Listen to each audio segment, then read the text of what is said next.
The woman who walked into Marrow and Finch that night didn't look like anyone worth noticing. Soaked coat, cracked boots, a wool hat pulled low over her face.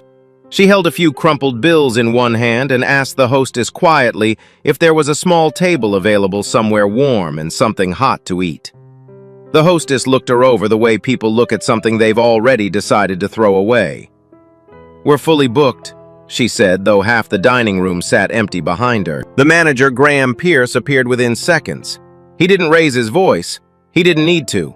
He simply looked at the woman and said, "The menu here was probably not suited to her situation."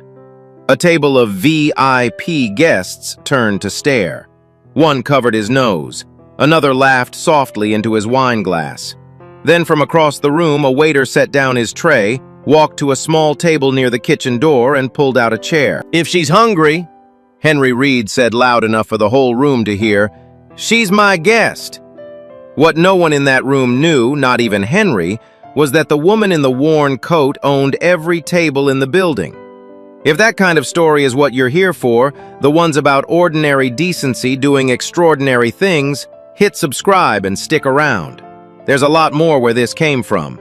Now let's get into it. Evelyn Mercer had built Mercer Table Group from a single diner in South Chicago into a national empire of 14 restaurants.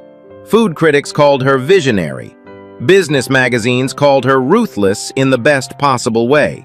She had a penthouse on Lakeshore Drive, a calendar booked 3 months in advance, and a publicist who made sure every profile mentioned her late father, the man who opened that first diner with $30,000 and a handwritten sign on the door. "Everyone who sits here deserves to be seen." Evelyn had kept the sign. She'd had it framed and hung it in her corporate office directly above the quarterly revenue projections. She told herself that was honoring his legacy. She was starting to suspect it wasn't. The letter arrived on a Tuesday. No return address, 3 lines on plain white paper. "Your restaurant no longer serves people. It serves their wallets. Your father would not recognize what you've built." She read it twice, then set it face down on her desk and went back to her earnings call. But the words stayed with her. That evening, standing in front of the framed sign, she made a decision she didn't tell her assistant, her PR team, or her board. She was going to walk into Marrow and Finch, her flagship, her most celebrated location, and see exactly what kind of place she had built. Henry Reed left for work every evening at 4:30 after dropping Ava at Mrs. Patterson's apartment on the floor below. His daughter was 7 years old, small for her age, and had lungs that had been fighting against themselves since she was 2. Asthma. The kind that flared without warning, that sent Henry checking his phone every hour during his shift, that made the cost of an inhaler refill feel like a calculation he was always running in the back of his mind. His wife Dana had died 2 years ago. A car accident on the I-90 in February black ice a truck that crossed the center line. Henry had been at work when it happened. He took 2 days off for the funeral and went back because there was no other option. He worked the dinner shift at Marrow and Finch, picked up glass washing hours after close when they were offered, and came home late enough that Ava was always already asleep. Some mornings, she left drawings outside his bedroom door. He kept every one of them in a folder on the kitchen counter. He had told her once when she asked why he was still kind to people even when they weren't kind back, "Because I don't want you growing up thinking being poor is a reason to make your heart smaller." Ava had thought about that for a moment, then asked if she could have cereal. He'd laughed for the first time in weeks. He had studied restaurant management in college back when he and Dana used to talk about opening something small together. A neighborhood place. Nothing fancy, just good food at honest prices, in a room where people felt like they could stay a while. After Dana died, he stopped thinking about it. He still knew how a dining room should run. He just wasn't the one running it. Marrow and Finch occupied the ground floor of a converted warehouse in River North. Exposed brick amber lighting a menu that started at $40 an entree. It had been featured in Bon Appetit twice and held a Michelin star for 3 consecutive years. Mercer Table Group's crown jewel, according to every press release Evelyn had approved. Behind the dining room, the reality was different. Graham Pierce ran the floor like a man who measured his worth in Yelp stars and VIP reservations. Staff were docked tips for minor infractions. Bathroom breaks during peak hours required approval. A line cook had been written up the previous month for sitting down during a slow stretch his knee had been swollen for a week. Graham had called it unprofessional presentation. 3 formal complaints had been filed by staff members over the past year. All 3 had been reviewed and closed with the notation, resolved at managerial level, which meant Graham had handled them himself. No one filed a 4th. They all understood what happened to people who tried. Henry had learned this early. He kept his head down, did his work well, and drew a line only when the thing in front of him made it impossible not to. That line had cost him twice before, a written warning for letting a delivery driver sit in the entryway during a cold snap, a second warning for giving a leftover staff meal to a woman waiting outside after close. Graham had been explicit. "This is not a shelter. Don't make it one." Henry had nodded and gone back to work both times because Ava's inhaler wasn't free and neither was rent. Evelyn spent 40 minutes in her building's parking garage that evening, assembling the disguise with the methodical attention she usually reserved for investor presentations. An old coat purchased from a Goodwill 3 blocks away, paid for with cash. Scuffed boots 1 size too large. She rubbed a smear of grease along the left sleeve, loosened her hair from its usual arrangement, removed every piece of jewelry, including her watch, and studied herself in the side mirror of her car. She looked exhausted. She looked like someone the world had stopped paying attention to a long time ago. Good, she thought. That's exactly the point. She walked 6 blocks to Marrow and Finch in the rain, arriving just after 8. The dinner rush was at full peak. Through the front window, she could see candlelit tables, a sommelier moving between guests with the kind of practiced ease that had taken her years and considerable money to cultivate. It looked exactly the way she had designed it to look. She pushed open the door. The warmth hit her first, the smell of braised short rib and wood smoke and expensive candles. Then the hostess looked up, and the warmth stopped there. The young woman's smile didn't disappear all at once. It dissolved slowly, moving from professional to cautious to closed, the way temperature drops in a room when someone opens a window they weren't supposed to. Her eyes moved from Evelyn's boots to her coat to her face, and whatever calculation she ran took less than 2 seconds to complete. "Good evening," she said in a tone that communicated the opposite. "Do you have a reservation?" "I don't," Evelyn said, "but I can see there are open tables. I'm not looking for anything elaborate, just somewhere to sit and something warm to eat. I have money." She held up the bills. $12. She'd counted them deliberately. The hostess glanced toward the dining room, then back. "I'm so sorry, we're fully booked this evening. The table by the window is empty. That's being held for a reservation. The foretop near the bar, also reserved." Evelyn looked at her steadily. The hostess held her smile with the practiced vacancy of someone who had done this before and expected no consequences for it. Then Graham Pierce materialized from the side hallway, the way managers appear when a situation requires smooth, plausible removal. He was trim, well-dressed, with the polished effect of a man who considered himself the true architect of the restaurant's reputation.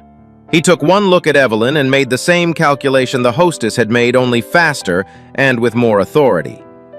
"Is there a problem?" he asked, directing the question at the hostess rather than at Evelyn. "The lady was asking about a table." Graham turned to Evelyn with an expression that managed to be simultaneously cordial and completely closed. "I'm afraid we're at capacity tonight. And our menu," he paused just long enough for the pause to do its intended work, "is perhaps not best suited to what you're looking for this evening." At a nearby table, a man in a charcoal blazer glanced over. The woman beside him wrinkled her nose. Someone at the bar laughed, not loudly, just enough to be heard. Evelyn stood very still. She had fired executives in this building. She had sat across from investors who'd tried to buy her out and looked them in the eye until they looked away first.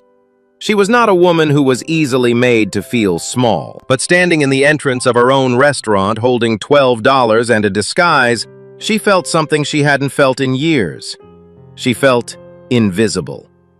Graham was reaching for his earpiece, the practiced signal to security, when Henry Reed stepped out from behind a service station 12 feet away.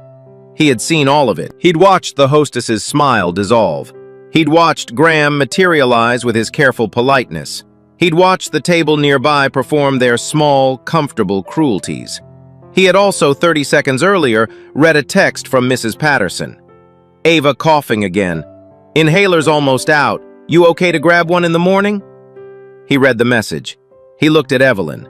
He looked back at Graham. He needed this job. That was not a small or abstract thing.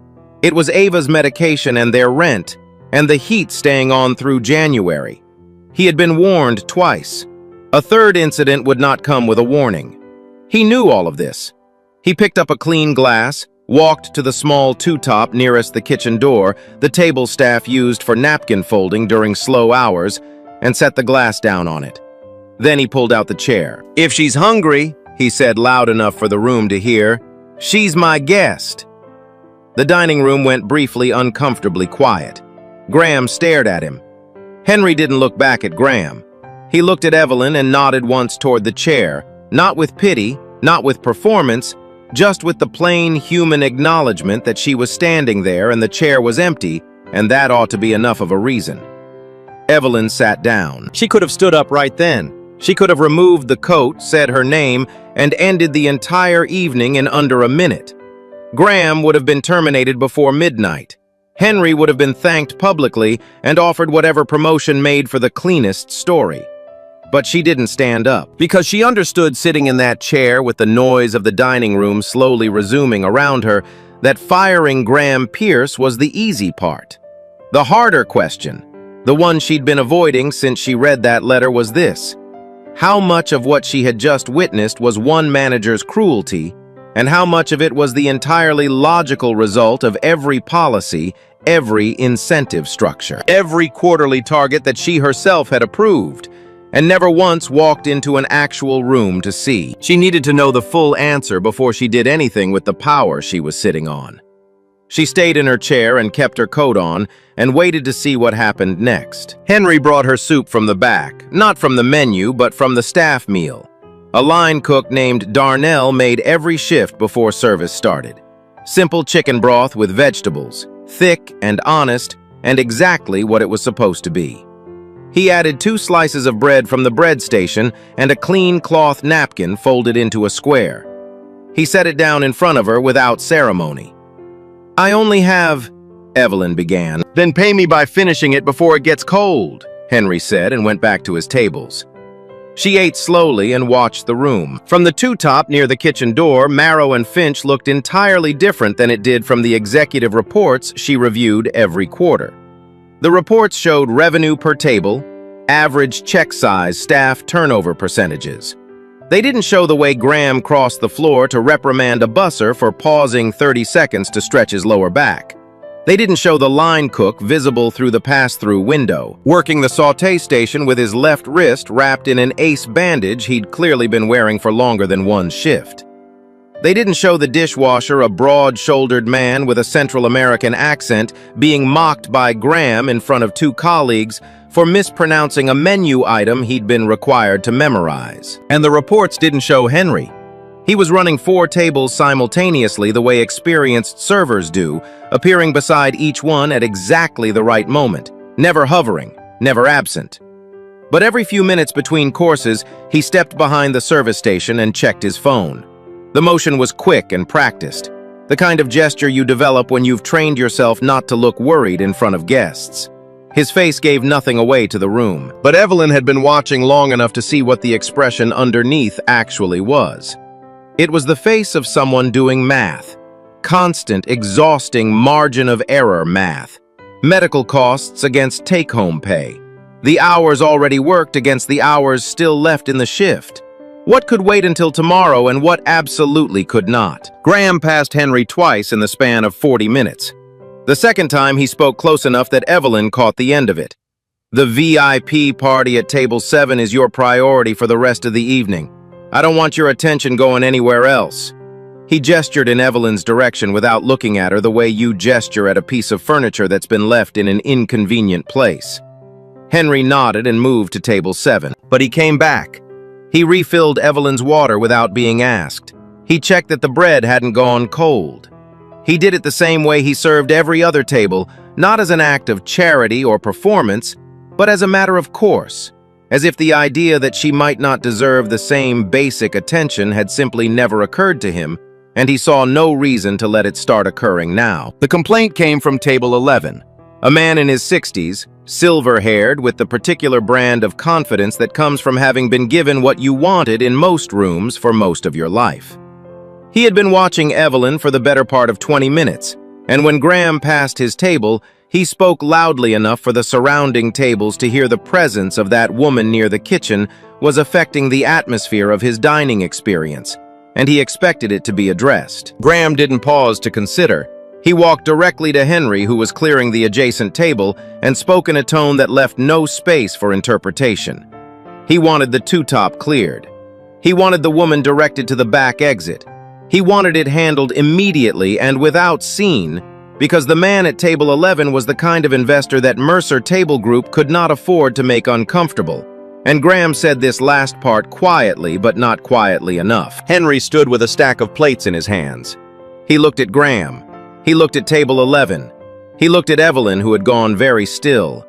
He set the plates down on the bussing cart. Then he walked to the center of the dining room floor and turned to face table 11. "Sir." His voice was even unhurried, carrying the specific and unmistakable calm of someone who has already made a decision and is simply informing the room of it. "If your dinner has been ruined by the sight of a hungry person being fed, the problem isn't her." The room went silent. Not the polite, managed quiet of a well-run dining room. The specific held silence of a space in which something true has just been said out loud in a place designed for comfortable untruths. The silver-haired man stared. The woman at the adjacent table set her fork down. Two servers near the kitchen pass-through exchanged a look that contained about 6 different things at once. Graham's jaw tightened into something past anger, into a colder register entirely. "You're suspended," he said low and flat. "End of shift. HR in the morning." Henry nodded, once the nod of a man who had already accounted for this outcome, and decided it was still the right call, and went back to collecting the plates.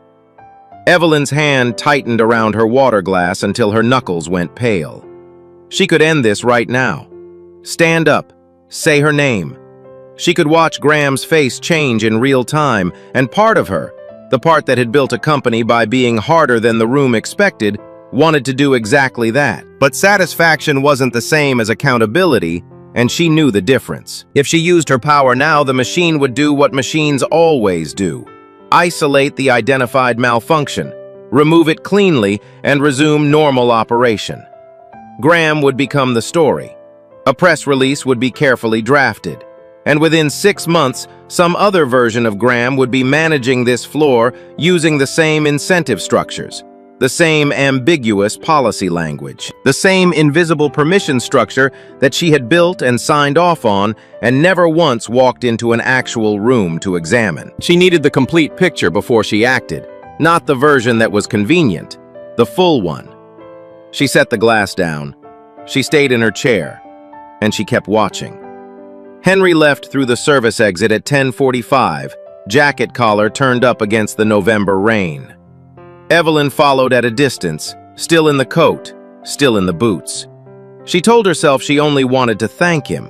She hadn't worked out what came after that. He heard her footsteps half a block from the restaurant and turned fast, the reflex of a man who had learned over years in this city to be aware of who was behind him after dark. When he saw it was her, his shoulders dropped slightly, though not all the way. "You don't have to follow me," he said. "I wanted to say thank you. You already ate the soup." That wasn't enough. He studied her for a moment, the particular assessment of someone determining whether a situation is a problem or simply a person. Then he noticed she was shaking, not from the confrontation inside, but from the cold. The Goodwill coat, it turned out, was not engineered for Chicago in November. He didn't remark on it.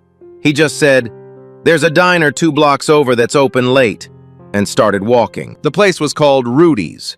Vinyl booths, fluorescent lighting, a rotating pie case with 4 options, and a handwritten specials board that hadn't been updated since Thursday. Henry ordered 2 coffees without asking and paid with what remained of his tip money from the evening, a fact Evelyn clocked and said nothing about. They sat across from each other near the window and watched the rain move across the empty street. "You knew that was going to get you suspended," Evelyn said.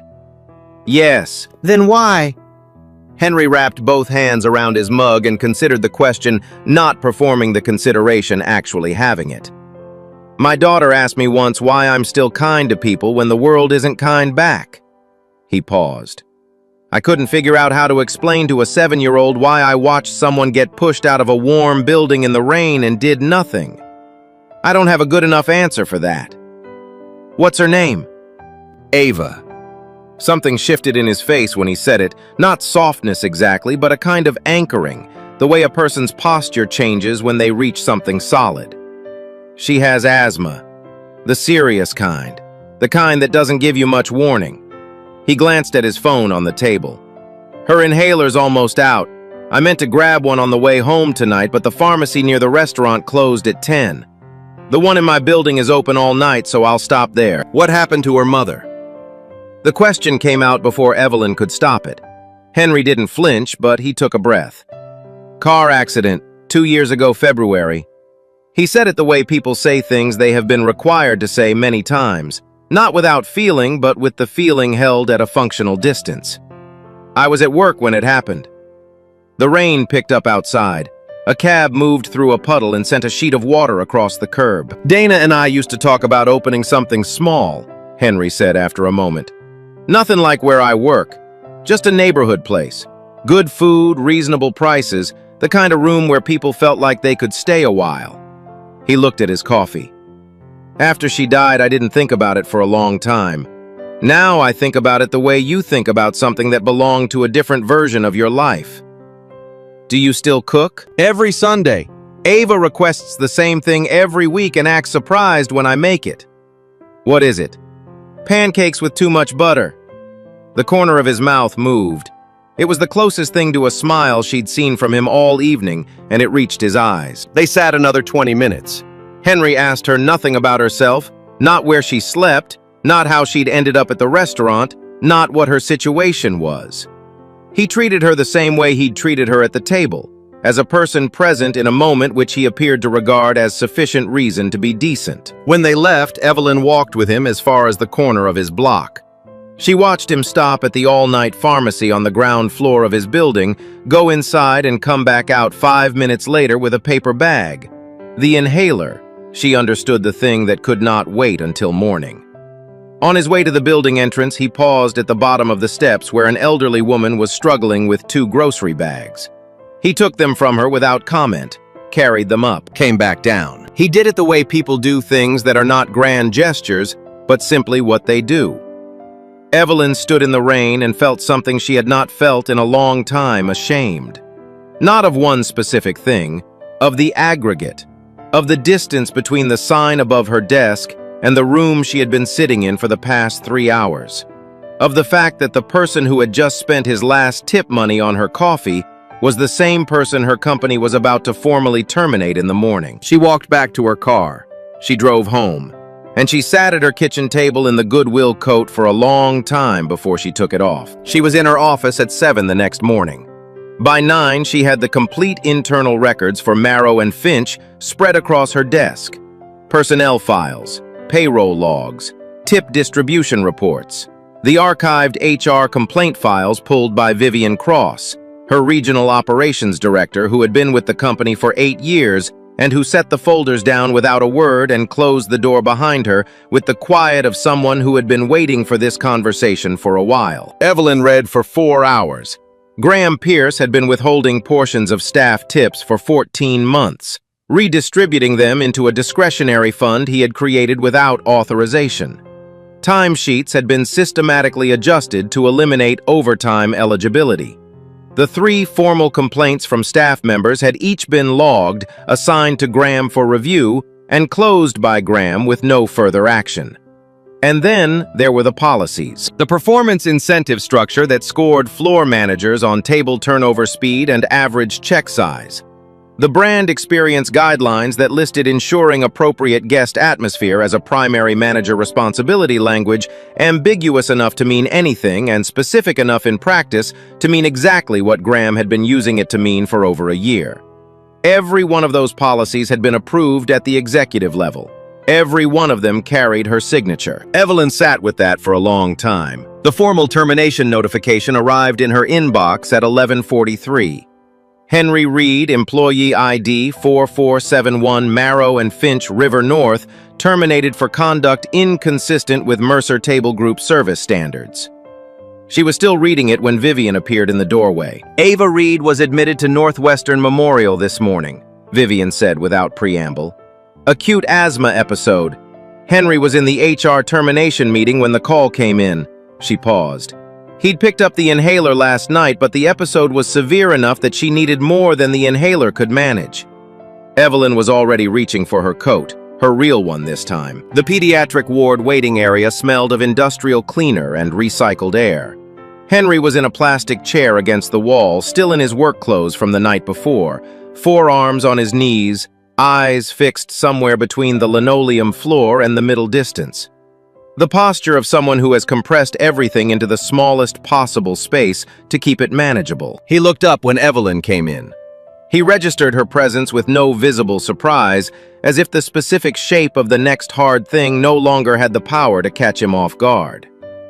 "How is she?" Evelyn asked. "Stable. They got her on a nebulizer. She'll be okay." He said it in the careful tone of a person who has talked himself into believing something true enough to function on. The episode was bad, but they caught it. "Henry, you don't have to say anything. You didn't deserve to lose that job." He looked at her for a moment. "People like me don't have the luxury of waiting around for deserve." His eyes moved toward the hallway that led to Ava's room. "I need to figure out the insurance situation, the job situation, and how I'm covering this visit, and I need to have all of it worked out before she wakes up so she doesn't see me trying to work it out." He paused. "So, one word. A period at the end of something much longer." Evelyn stood in the fluorescent light of the waiting room and understood something with complete clarity. Henry Reed did not need a rescue. He needed a world where doing the right thing didn't cost a man everything and put his sick daughter in a hospital bed. The only version of that world she had the power to build required her to stop managing the optics and start dismantling the actual system. All of it, including the parts with her name on them. She left without telling him who she was, but she had already decided what she was going to do. She spent the next 2 days moving fast and without announcing herself. Vivian Cross, the one person inside the company who had handed over those files without being asked twice, became her operational anchor. Together they pulled security footage, cross-referenced the tip redistribution records against payroll, documented the adjusted timesheets, and compiled the 3 buried complaints into a single file with full supporting correspondence. Evelyn reviewed every piece personally. She did not send it to legal first. She did not loop in PR. She also made one call she had been putting off. She contacted the independent auditing firm the company used for financial compliance and retained them privately to review HR practices across all 14 Mercer Table locations. Not just Marrow and Finch, all of them. On the morning of the 3rd day, Vivian sent a message to Henry Reed requesting his return to the restaurant to complete termination paperwork. Standard language HR letterhead, nothing that suggested anything beyond the final administrative step before a door closed. Henry arrived at 10 in the morning with his ID and the particular composure of a man who has absorbed the worst of something and is simply finishing it. He pushed open the front door of Marrow and Finch and stopped. Every staff member was present. The line cooks still in their whites. The bussers and dishwashers and servers standing in loose groups across the dining room floor. Vivian Cross stood near the host stand with a folder under her arm. Graham Pierce was positioned near the bar, jaw-set eyes moving between the room and the exit with the calculation of a man assessing distances. And in the center of the dining room, in a charcoal blazer with her hair pulled back, stood a woman Henry had never seen before. Except he had. He looked at her. He looked at where the worn coat had been, the cracked boots, the wool hat pulled low, all of it gone, and he assembled the recognition in the space of 3 seconds. He did not move toward her. He did not speak immediately. He stood in the doorway while the understanding moved through him, and what arrived with it was not relief, not the warm resolution the moment seemed to be arranging itself toward. It was anger. Clean, certain, quiet anger. "You used me." His voice didn't rise. It didn't need to. The room was completely still. "You walked into this restaurant and let me believe you needed help. You let me risk my job, my daughter's stability, everything I have as a test. And now you're standing here in the middle of whatever this is, and I'm the proof that your experiment worked." He looked around the room at his colleagues, then back at her. "I'm not interested in being the feel-good ending of someone else's lesson." Evelyn didn't reach for the composed executive register she used in boardrooms. She didn't redirect or reframe. "You're right," she said. "I thought I could walk into a room and observe it without affecting it. I thought I could learn the truth without anyone paying for my education." She didn't look away from him. "Ava paid for it. You paid for it. That was wrong, and I'm not going to explain it in a way that makes it sound like less than what it was." The room stayed quiet. Henry's expression didn't soften, but it waited. Evelyn walked to the far wall. A projector screen had been set up. Vivian had handled the logistics the previous afternoon, and Evelyn opened her laptop without preamble. What appeared on the screen was not a presentation deck. It was footage, internal security recordings from the past 6 months. Graham steering a visibly cold man in work clothes back through the front entrance. Graham at the service station, pen in hand, circling numbers on printed timesheets. A spreadsheet, the tip redistribution log displayed in full, annotated in Graham's own handwriting. She said nothing. She let the room watch. Graham's voice came from the direction of the bar. "Those decisions were consistent with brand protection guidelines." "With what exactly?" Evelyn said.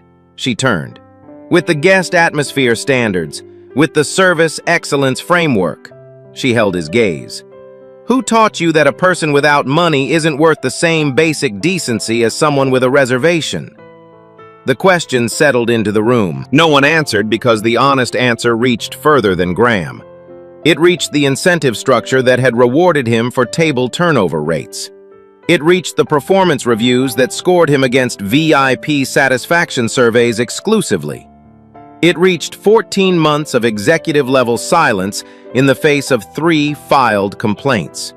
It reached every meeting where the language of brand protection had been used to discuss human beings. It reached the woman asking the question, and she knew it. "I know where the permission came from," Evelyn said. "I'm not standing here to make Graham Pierce the whole story." She closed the footage. She picked up the termination notice from the table beside her, already signed, dated 2 days prior, and handed it to Vivian without ceremony. "Graham Pierce is terminated effective today." Graham opened his mouth. Vivian's expression indicated clearly that whatever he intended to say would not alter the outcome. Evelyn picked up the second document, the financial restitution schedule, independently verified, already signed. She held it up so the room could see it before setting it on the table. "Every tip that was withheld will be returned with interest within 30 days. Every hour of uncompensated overtime will be paid retroactively. The 3 complaint files that were closed without action will be reviewed by the independent auditing firm currently retained to examine all 14 Mercer Table locations, not just this one." She looked at the staff. "You will hear from that auditor directly, not through management. Directly." Nobody moved. Nobody looked triumphant.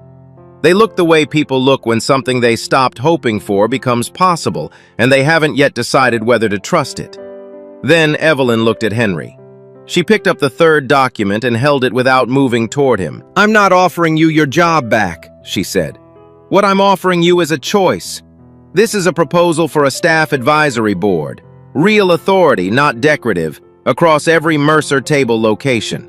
People from the floor, not from the executive suite, with actual power to flag, escalate, and require response. I'd like you to help build it if you want to." She set the document on the nearest table in the space between them. If you don't, there's a severance package in the same folder that reflects what you're actually owed. No pressure, no cameras, no deadline. Henry looked at the folder. He looked at his colleagues standing around the room. Darnell from the kitchen, the dishwasher. Graham had mocked the busser who'd been reprimanded for stretching his back, and he was quiet for long enough that the room held its breath. "Don't make me the good ending of a bad story," he said. "I'm not," Evelyn said. "I'm asking you to make sure I can't write another one." He held her gaze for a moment longer. Then he picked up the folder. When the press arrived outside, someone had tipped them, and someone always did. Evelyn's publicist was calling before she reached the door. Her board chair had left 2 messages. Her PR director had sent a draft statement with suggested talking points and a recommended tone. She put her phone in her pocket. Henry came through the door behind her folder under his arm. He looked at the cameras the way he'd looked at Graham across a dining room floor, not intimidated, not performing, just present. He spoke for about 2 minutes. He said he hadn't rescued a CEO. He'd pulled out a chair for a woman who looked cold and hungry, which should not have been a remarkable thing to do, and the fact that it had become a news story said something worth paying attention to. He said the story people should actually be interested in wasn't the one about one waiter who did something decent. It was the one about all the waiters and dishwashers and line cooks who had been having the wrong thing done to them in restaurants like this one, in cities like this one, by systems that most people understood and had found until now insufficiently inconvenient to change. He didn't mention Evelyn by name. He didn't mention Ava. He stepped back from the microphones, and that was it. Evelyn stood behind him and said nothing. For the first time in longer than she could specifically remember, she was not managing the narrative. She was standing inside it. 4 months later, Marrow and Finch reopened after a 6-week closure. The changes were not cosmetic. Tip distribution was digitized, transparent, and audited quarterly by the independent firm. Mandatory rest periods were written into every shift schedule without exception. A new service policy, 2 sentences, framed and posted in every kitchen across all 14 locations, stated that any person who entered a Mercer Table restaurant in need of warmth or food would be treated as a guest before being evaluated as a customer. In every location, a table was held each evening after the final seating. No reservation required, no minimum spend. Just a table with a candle and a place setting available to anyone who needed it. Henry joined the advisory board. He did not return to waiting tables, not because the work was beneath him, but because the other work needed doing, and he turned out to be precise and patient, and very difficult to manage around when he believed something was being done wrong. Evelyn found this useful. The board occasionally found it uncomfortable. The restaurants over time became better. Ava's asthma stabilized with consistent treatment. She started 2nd grade in September and brought home a drawing of a restaurant with a sign in the window, "Everyone welcome," in large, careful letters, because Henry had told her something about why his new job mattered, and she had produced the only response available to a 7-year-old who understood something important had happened and wanted to put it somewhere. He added it to the folder on the kitchen counter. On the night of the reopening, Evelyn reserved table 19. It was no longer near the kitchen door. It had been moved to the east wall below the large window looking out onto the street where the light was best. On the table was a small card in plain type, "For anyone who needs to be seen." Henry came with Ava, who had insisted on her good shoes and had strong opinions about the bread selection. They sat across from Evelyn, and a server brought warm rolls and water and eventually soup. Ava ate with focused seriousness, pausing occasionally to examine the dining room with the evaluating gaze of someone conducting an inspection she hadn't been officially authorized to conduct. At one point, she looked directly at Evelyn. "Are you the lady from the soup story?" Henry said Ava. "It's okay," Evelyn said. She looked at the girl. "Sort of. It's complicated." Ava considered this with the gravity of someone for whom most adult situations were, in fact, complicated. "Dad says complicated usually means someone made a mistake." "He's right," Evelyn said. "Someone did." Ava nodded, apparently satisfied, and returned to her bread. Henry looked at Evelyn across the table. There was something in the look that wasn't yet nameable, not forgiveness, not its absence. Something still in the process of becoming what it was going to be. An acknowledgement, maybe, that two people had been in a room on a bad night, and both of them were still here, and the room had changed, and that was not a small thing. Evelyn broke a roll and held half across the table. Henry took it. Outside, the street was lit and ordinary, and full of people moving through their evenings carrying whatever they were carrying, most of it invisible to everyone around them. The dining room was full. Every table had someone at it. And at the table by the window, there was no CEO and no waiter, no story being managed or narrative being shaped. Just two people sharing bread at a table that had finally been put in the right place. Henry Reed didn't save Evelyn Mercer because she was powerful. He pulled out a chair because she was a person, and that was enough of a reason. The saddest part of this story isn't Graham Pierce. It's that one act of basic human decency became extraordinary simply because of where it happened and who received it. Most of us will never run a restaurant empire. But most of us will at some point have the chance to pull out a chair for someone the room has already decided to ignore. The question is whether we do it. If this story stayed with you, if it made you think about the rooms you're in and who gets seen inside them, share it with someone who might need to hear it. And if you want more stories like this one, subscribe and stay with us. We find the ones that matter and we tell them the way they deserve to be told. We'll see you in the next one.